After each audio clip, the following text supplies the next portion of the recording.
Değerli takipçiler, bugün Arçelik buzdolabı soğutma yapmaya şikayetine geldik. Şöyle dolabımızı açtık. Gördüğünüz gibi derece ayarımız 2'de. Şu an cihazımızın fişi takılı. Şu şekilde kapağını çıkardık. Şöyle fan motorumuz çalışıyor.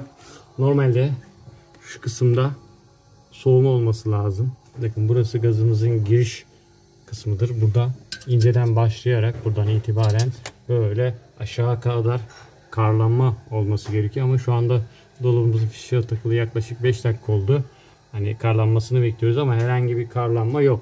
Eğer ki bu şekilde karlanma yapmıyorsa zaten dolabınız hiçbir şekilde soğutma işlemini yapmıyor. Çünkü buradaki fan motoru, buradaki evap dediğimiz kısım, şu metal kısım olan kısım evaptır. Buradaki soğukluğu fan motoru çekerek hem üst taraftaki ürünlerimizi dondurur hem de alt tarafa soğukluk gönderir. Ama şu anda burada hiçbir soğukluk olmadığı için evapta doğal olarak bu dolabımız maalesef soğutma işlemini gerçekleştirmiyor. Şimdi bir arka tarafına bakalım. Arka tarafıyla ilgili bir sıkıntımız nedir ona bakalım. Kompresörümüz mü çalışmıyor nedir onlara bir bakalım.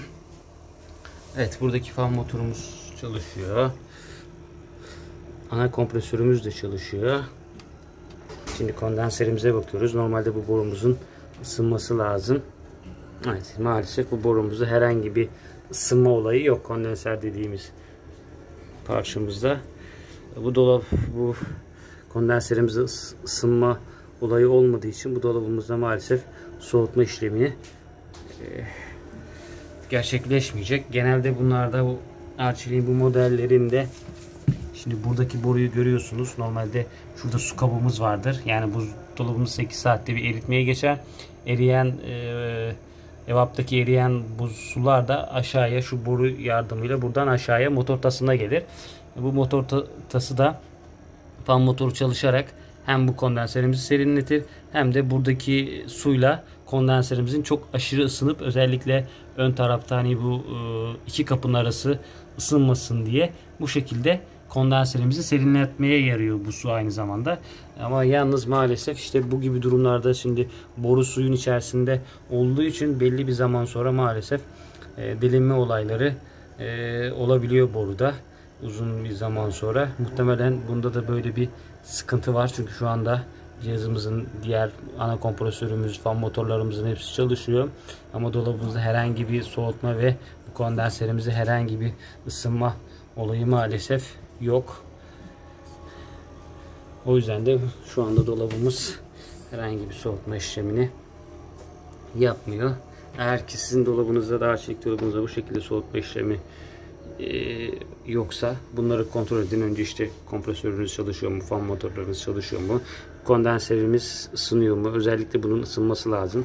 Eğer bu ısınıyorsa zaten iç tarafta biraz önce söktüğümüz kısımda, evap kısmında mutlaka soğutuyordu. Çünkü bu soğutma çevrimi. Bir taraf ısınırken bir taraf soğur. Yani burası ısınıyorsa mutlaka dolabınız soğutur. Ama burası ısınmıyorsa, burayı ellediniz böyle hiçbir ısınma, herhangi bir şey yoksa bu dolabın zaten soğutma ihtimali de maalesef olmuyor. Şimdi dolabımızın fişini çekeceğiz. Gaz kaçağını bulmaya çalışacağız. Mutlaka bir yerde gaz kaçağı var. Bir diğer ihtimalle şuradaki filtre dediğimiz, dryer dediğimiz parçasında da çok düşük bir ihtimalle olsa bazen onda da bir tıkanma oluyor. Şöyle gösterelim. Bakın şöyle incecik, şu incecik borudan şöyle biraz şunu açalım. Evet, görüyorsunuz şu incecik borudan normalde gaz geçişi oluyor. Yani iğne ucu kadar bir deliklik var o borunun içerisinde. Oradan gaz geçişi yapıyor. Eğer ki bu filtrede tıkanma olayı olursa gaz geçişi olamayacağı için doğal olarak dolabınızda maalesef soğutma işlemini yapamıyor. Bu şekilde dolabınızla ilgili soğutma şikayetiniz varsa bir kontrol edersiniz. Zaten bu şekilde kompresörü ellediğiniz zaman hem titreşim hem de ses olarak anlayabilirsiniz çalışıp çalışmadığını. Şimdi fan motorumuzu durduralım. Evet, şu anda çok rahat kompresörümüzün sesini, çalışma sesini duyabiliyorum.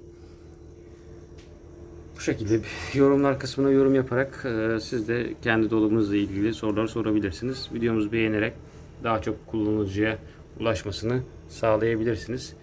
Bizi takip etmeye devam edin.